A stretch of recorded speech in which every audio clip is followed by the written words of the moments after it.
Thanks, Bill. All right. Thank you all for being here, I guess. I don't have a script today, so we're just gonna, I've told everybody we're gonna see what falls out of my face, and we're gonna go from there. So, yeah, today I'm just gonna walk you through what's been working for me. I think that it's different for everybody, so you need to cater your days around you and your circumstances, because that looks different for everyone. Some people have kids, some don't. Some people have full-time jobs, some don't.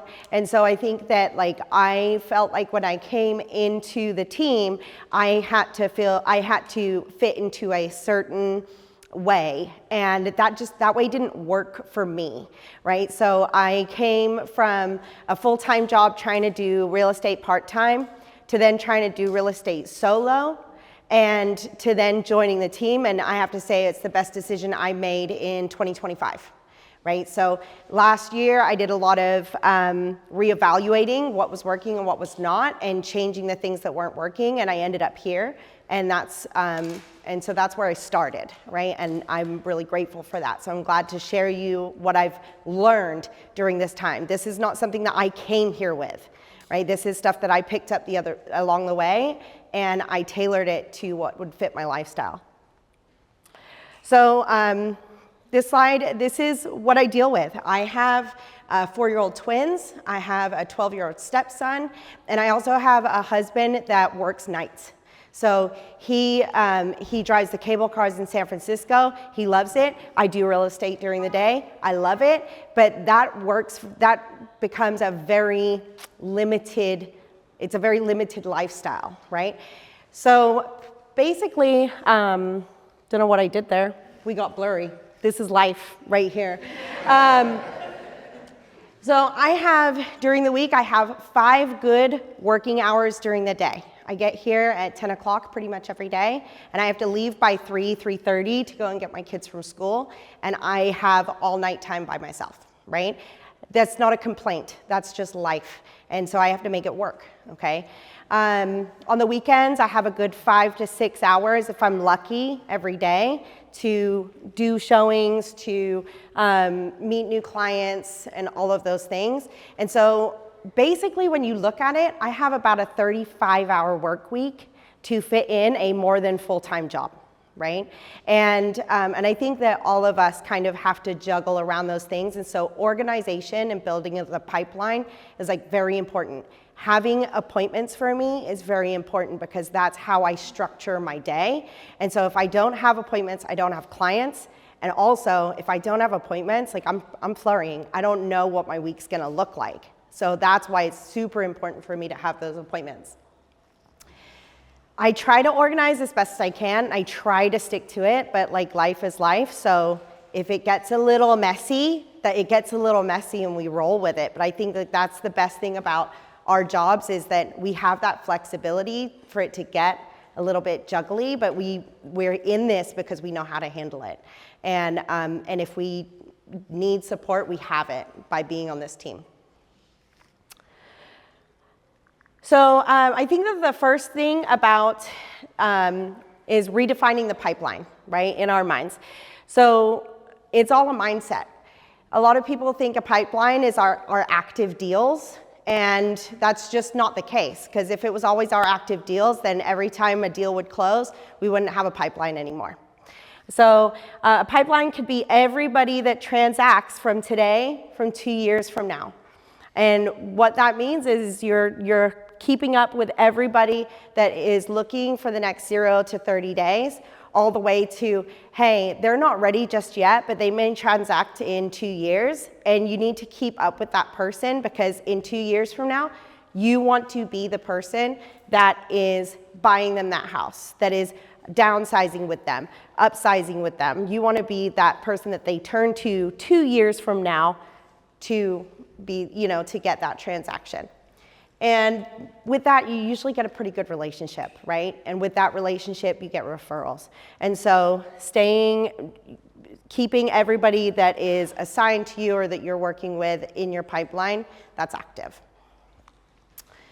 I'm gonna be looking at my notes too. So So yeah, so if we focus on somebody that's only ready now, your business will always feel inconsistent.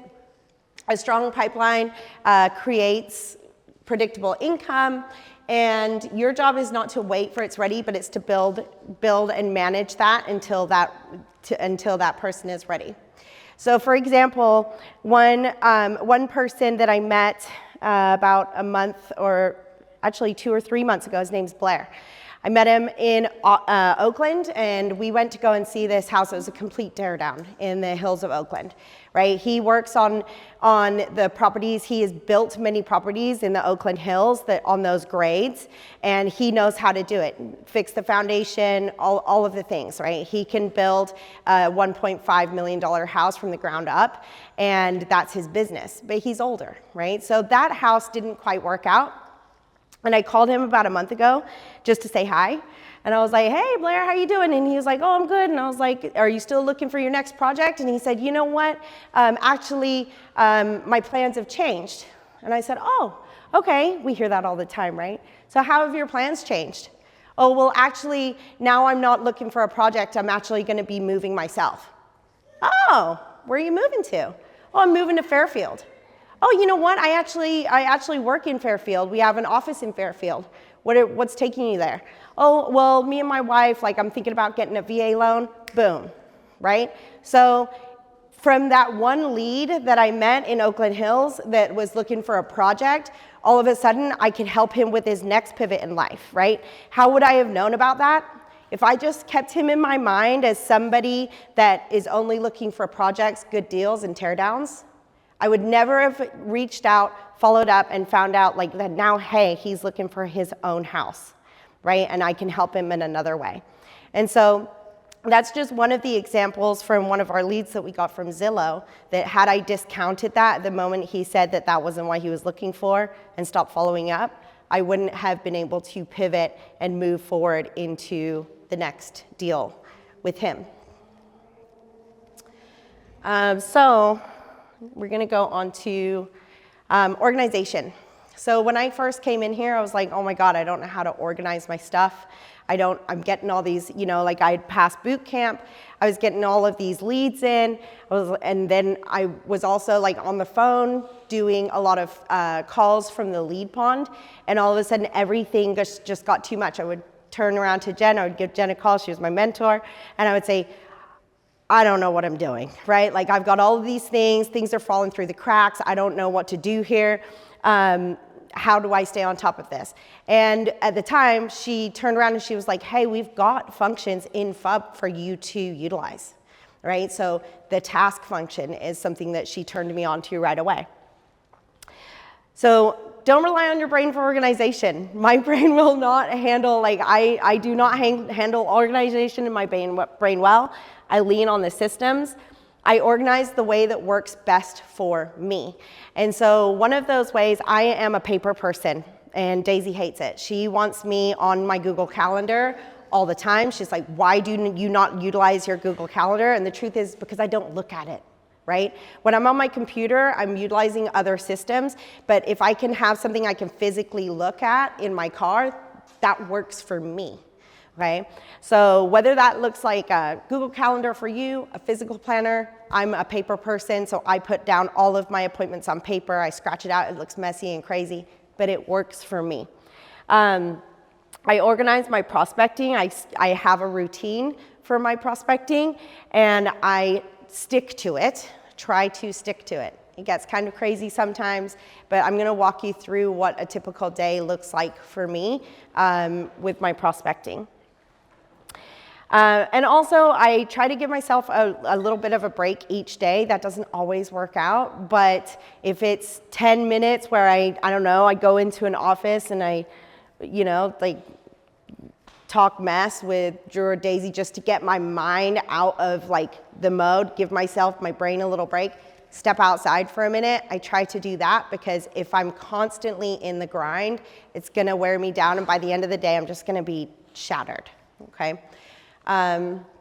So you don't want to burn yourself out. So try to give yourself a break as well, even if it's just 10 minutes.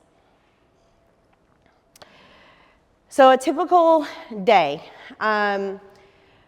I have a coach with Coach Pipes, and she helped me a lot with creating a schedule and making sure I make the most out of a 5-hour day. And I also have spoken to, it was another coach that brought me to EXP. Now what I found with working with both of them is they both say the same thing, right? Coaches always, they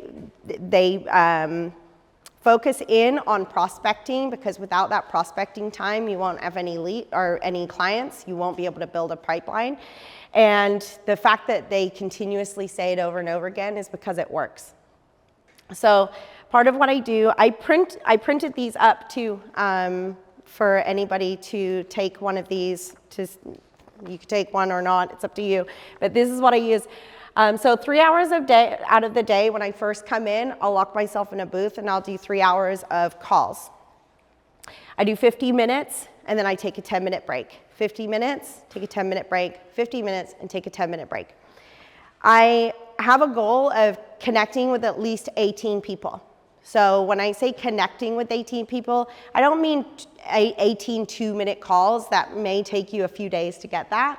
But my goal is to at least have 18 people pick up the phone, right? Because I want to see, like, how's that doing? Some days I'll go 3 hours and I'll get about 8 people to pick up. Some days I'll get 17, 18, right? I always mark when I get appointments. And I've just started tracking when those calls are 2 minutes long, because I want to see how many of those conversations that are 2 minutes or longer turn into transactions. And I use this as my tracker. Anyway, after those 3 hours, I follow up on my emails. I clear out all my junk mail. I'm one of those weird people that like my email at 0. And so I take some time to do that because it clears out the junk for me so I can see everything clearer.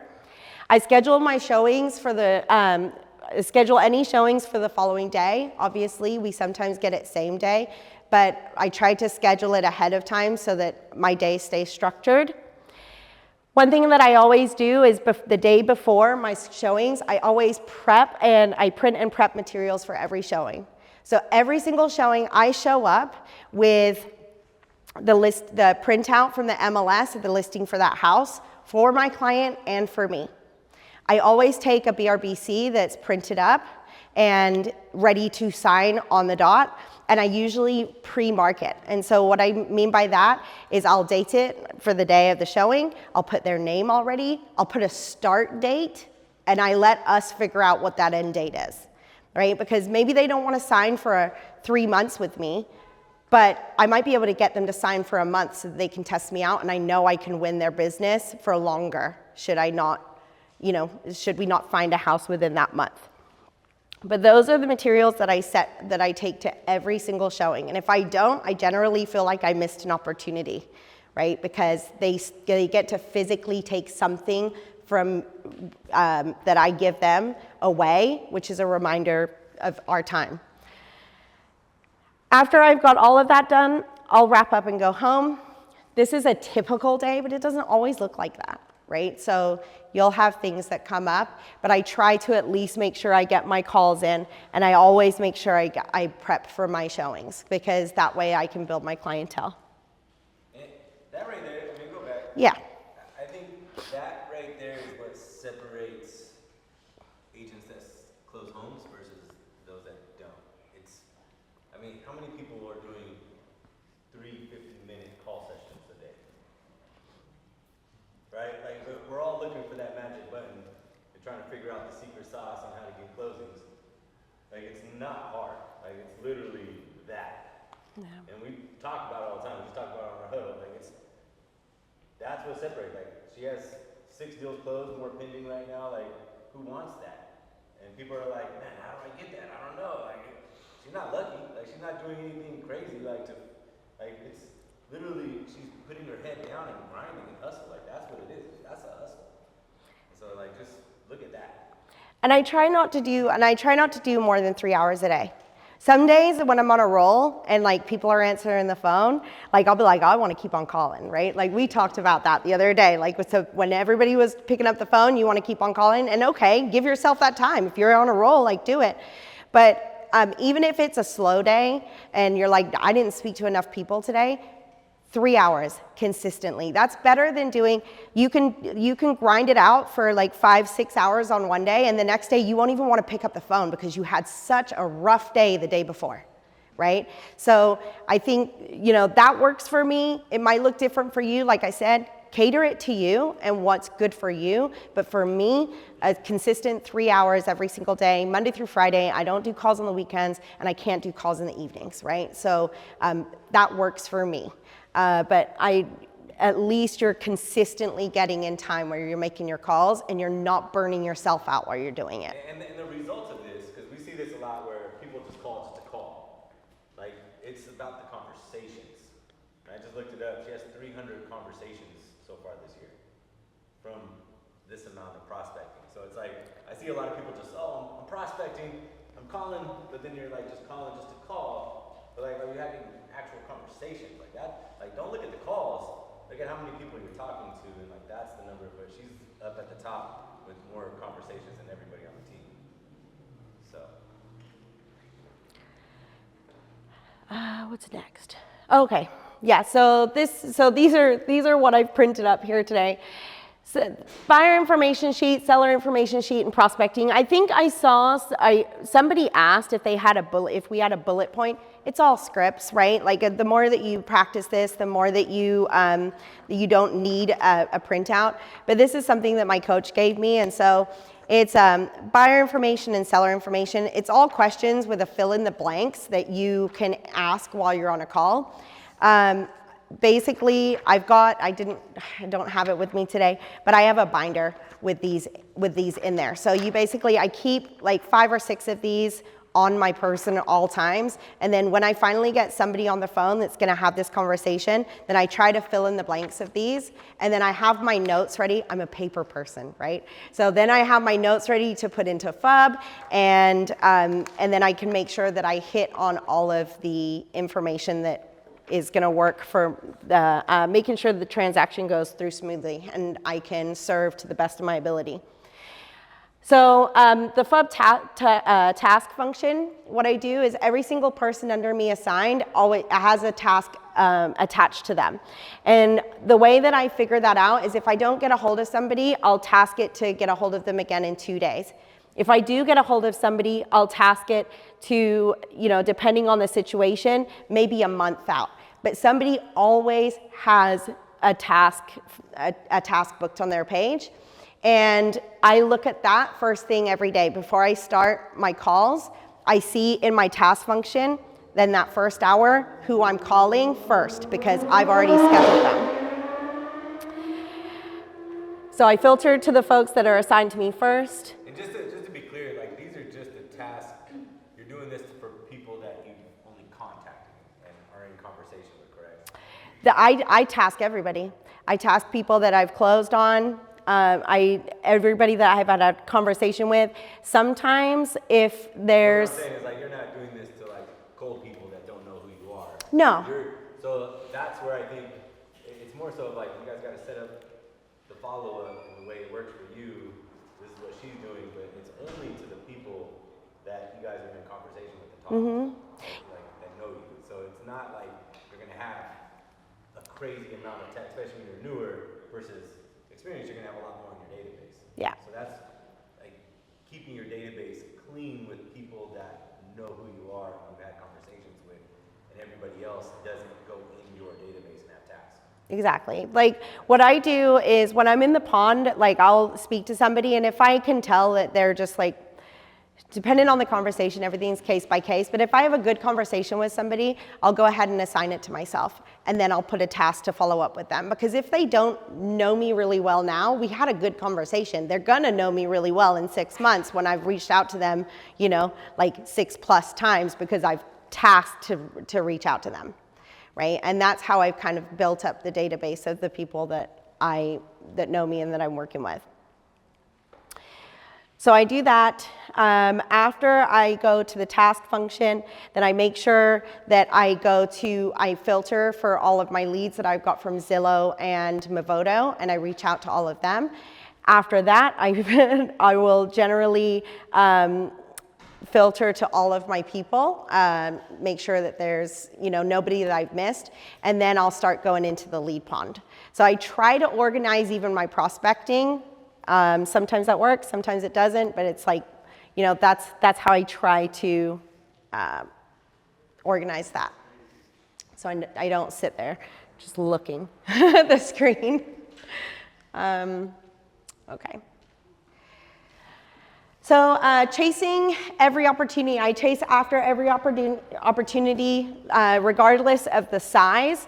And so I've closed everything from a $99,000 land deal. My biggest deal was 1.699. I don't try to filter certain price points because at the end of the day, like I need to stay busy and I need to stay ongoing. And if I stop because I feel like a deal is too small, then I'm just stopping my work, right? And if you slow down, it's harder to speed back up. So waiting for the perfect deals actually end up slowing your production. And waiting for that perfect deal, you'll just end up twiddling your thumbs. Go ahead, Dom. Really?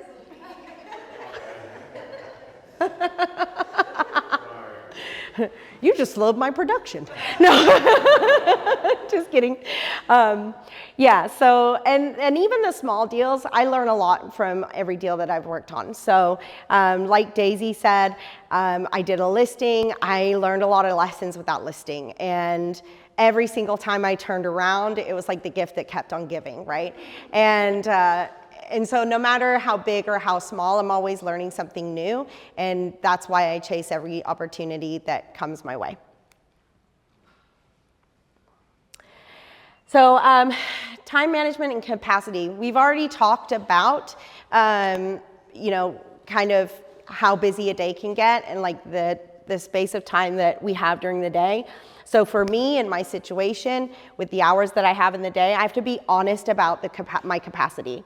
I need to pause leads when necessary, but I don't ever pause my effort. And so for me, what I like to do is when I'm really rolling, when I've got a lot of appointments, or if I know I'm gonna be with my kids at dinner time, I'll pause my Movoto leads or I'll pause my Zillow leads. The reason why I do that, I don't pause it for a long time. I do pause it in spurts because I don't want my stats to go down with Zillow and Movoto. If I know I can't answer and I know I can't have a good conversation, why would I take that opportunity of that client when they could get a hold of another agent that can give them that time, right? And then my conversations with the people that do get a hold of me are always good and they're always solid. It reduces my stress. It reduces my mom guilt, right? Like I hate going right? So like that's a reason why I do it.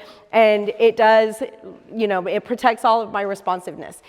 But when your leads are paused, do not pause your effort, right? When I pause my leads, like maybe I'll pause like over the weekend sometimes because I know that I've already got all my appointments. That doesn't stop my effort on the rest of my pipeline. I do not pause my leads and pause my work.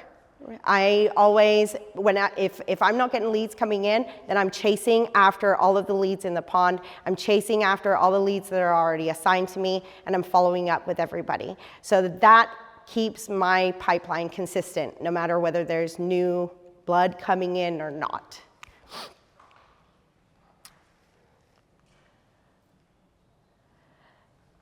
So appointments, leads go to conversations, which turn into appointments, which turn into clients, which turn into closings. Love this slide, can't remember my talking points, so I'm just gonna move on over here. Sorry. So the goal is all activities should be going to appointments. If you don't have appointments, then your day is not organized and you're not meeting the clients that you need that will get you that income 3, 6, 9 months down the line. So your follow-up determines your pipeline determines your future, and your consistency determines your income. I've learned that through talking with coaches, I didn't just make it up, that for every 12 people in your pipeline or in your database, you've got 2 transactions a year. Does somebody here know how many people they have in their database right now? 170? Okay, so if you have 170 people in your database, right, you divide that by 12 and you times that by 2. That's how many transactions you can have in your in the next year. So for instance, if you have 120 people in your database, that's 20 transactions per year. If you have 240 people in your database, that's 40 transactions per year that should be available to you. 400 people in your database, that's 66 transactions per year.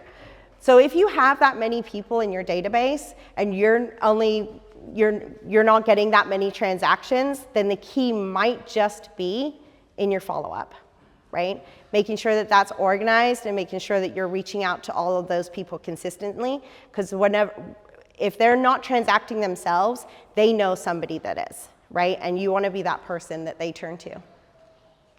And again, like, this is people in your database are people that know you. You're having conversations with. Like, this doesn't reflect like, oh, I just got 100 leads from open houses. That doesn't count towards what she's talking about. Like, and I think that's what goes back to like having conversations. And the more conversations that you have, and they know who you are, and you're following up with them every now and then, and like, that's the people that will transact with you. Mm-hmm. So like, that's what, like, I think people they think too much, and they're like, it's not everybody, I gotta do this with everybody, and it's not. Like, she keeps going back to like, it's the people that she's having conversations with, and like, the more people, like, maybe you don't have enough people in your database, so what do? You gotta go into the pond, you gotta do open houses, but it's not just going to the pond and going to open houses and talk to leads. It's like, you gotta have actual conversations with your leads to get them to like go into your database. Mm-hmm. Like, they need to earn the right to get into your database. Yeah. Because once they do, now you're gonna really be working with them and doing all of these things. So. Okay, we're coming on to the end here, but like these are the things that I've been doing that work for me, and so, you know, I definitely lean on the team, right? I went to England last month and I was still able to close 2 transactions, but only because my team helped me, right? I had Ashley, she went to a house for me, right? Jaden, he went to Javen went to a client to get physical. They had to sign with ink. Okay, Daisy, the reason why I even like got the one of those deals in contracts, because I sat down with Daisy and I said, Daisy, I've got this person that's got they're living in a house with a hole in the roof.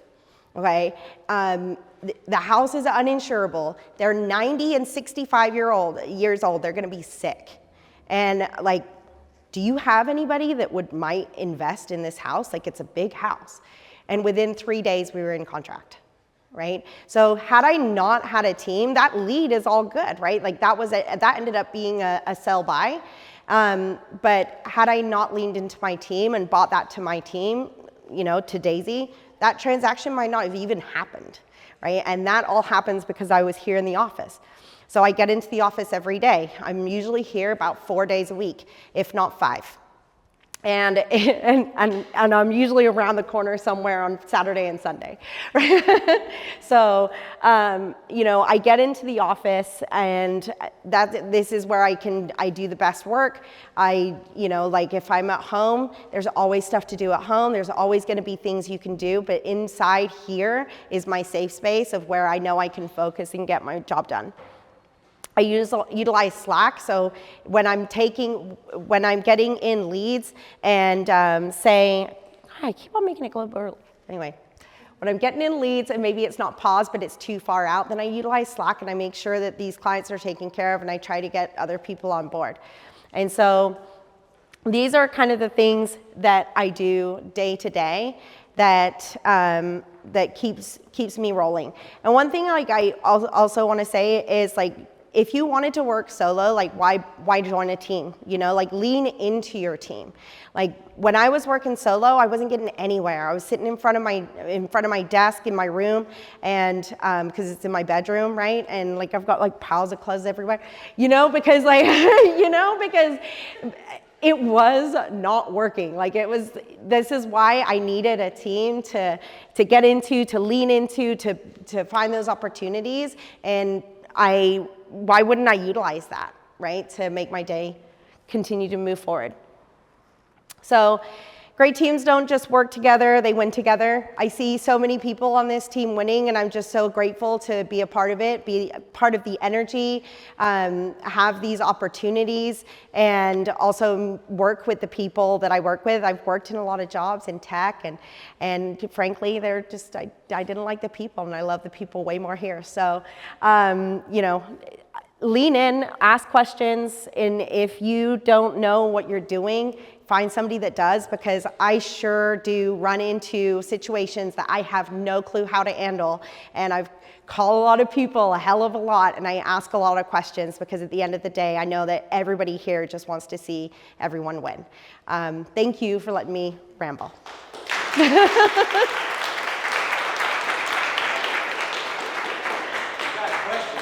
Oh yeah. Questions? Okay, go ahead. First of all, thank you, Cleo, for sharing everything that you shared. I really love the just human aspect and the mom aspect that you shared on what works for your business and just kind of carving out that time for sanity.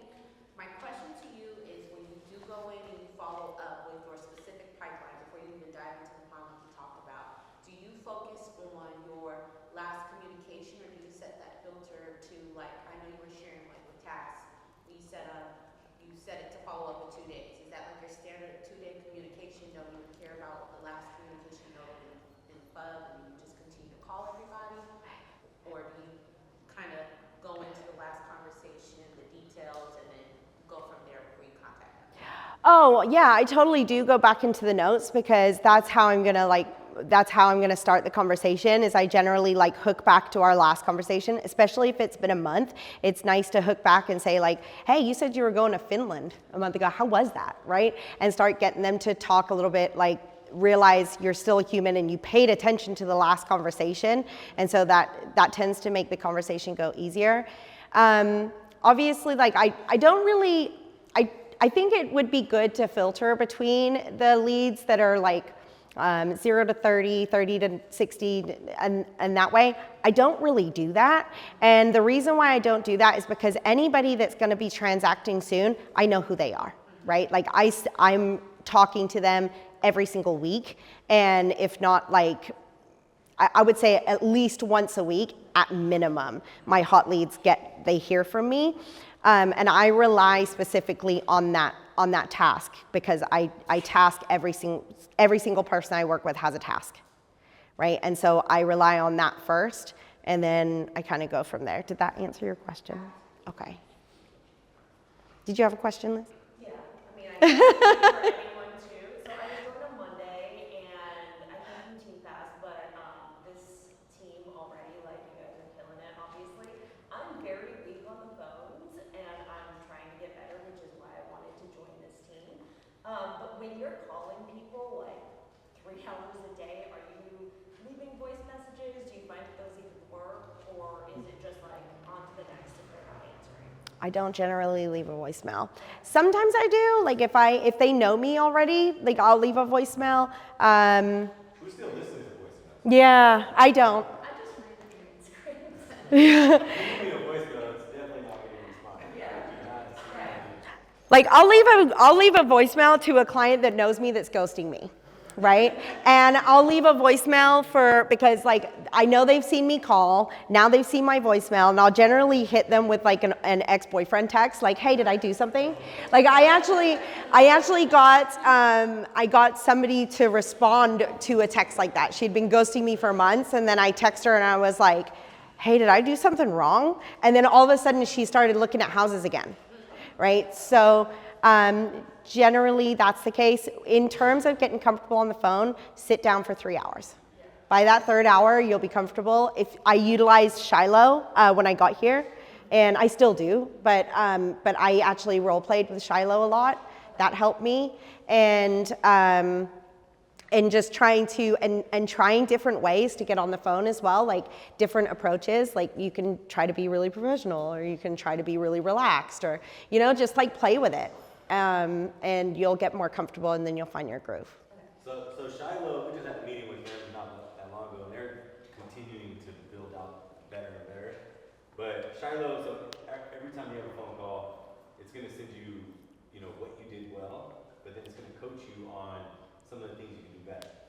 And then one of the things that you can do is you can filter, like if you keep getting stuck at like an objection, or like there's something that you want to get better at, you're able to like role play that over and over and over again. Like this is, guys, we're making professional money. You guys have heard that before, where it's like we're making money just as much as lawyers and doctors if we want to. And the thing is, doctors and lawyers and professional athletes, like how much do they have to practice to be able to make that money? And that's where we're at. And I think that's where the confusion is. Like we get our real estate license, we think, oh, we're gonna make quick money, let's go. It's like, no, you gotta like put that time and energy into it and like practice, like before you actually have to get that live call. Because here's the thing is, we know, so I just talked on Monday, how many leads, so from Eric and Daniel, our top agents, I asked them, I was like, how many leads do you guys need to take in from Zillow and Movoto to find one that's gonna close like next month? They said 8 to 9. A brand new agent is gonna take them 15 plus. That's the difference in skill level. And so it's like, if you know that, like that next phone call that comes in on your phone right now could be a $15,000 paycheck. But if you're not ready to take that call and you're not saying the right things, that's not a $15,000 paycheck. That's Cleo's $15,000. She took that call and converted it. Right? So like that's the difference, where it's like you gotta put that time in. The best way to put time in, and this is what I talk to everybody when they're about to join the team, is like we like to teach through experience. The only thing that you have to get out there and do the experience. We can't force you to do the experience. So the experience is actually calling people, and that's the only way you're gonna get better. But Shiloh is definitely, and then like with Zillow, like if you know you're about to get plugged into Zillow, or maybe you're not, maybe if you're not hitting those metrics and you're like, damn, how come I just took 15, how come I didn't find one? Go back into Zillow. Zillow has their own role play system. Go back in and practice with that over and over and over again. And then, the next 10 that you get, you're going to find one, right? And all those other people are going into your database, because you are going to transact with them. I'm just talking about like the right now people that you could miss if you're not as experienced as somebody else that they're talking to. So I think that's for sure. Anybody else? Okay. Your 3-hour prospecting window, do you do the full 3 hours back to back, or Yeah. do you break it up? So then do you block that time, and so if a client wants to show a home or do an appointment during that hour, do you readjust and go to the appointment, or do you say, nope, that's a blocked out time hour, I don't take any appointments and are strict with it? I really wish I could tell you I'm like it's like a no-go zone, and I just like protect it with all my might, but I don't, right? Because if somebody wants to go a show, wants to see a home, and I try, because I will try to reschedule around it, I will do my best, and I'll say, hey, if I'm like, how important is 12 o'clock? Do you know what I mean? And then, but if it doesn't work out, I will go and show that home. Right? And sometimes like that 3 hour doesn't always start at 10, it might start at 1. Right? Depending on the day. So, but I try to do those 3 hours back to back. And the reason why I try to do that is because once you get into the flow, if you've ever like had a great conversation and you just like jump out of the booth, like, woo, that was a good one, right? How long does it take you to get back? Like you're on a high, you're like, oh, that was a good conversation. But now it's taking you like 10 minutes to get back in the booth and like start again. So you don't want to, that's your 10-minute break, right? So I do it back to back so that I don't mess up that flow. And if I have to cut it shorter here and there, I will for appointments, but I do my best to like keep it all in one block.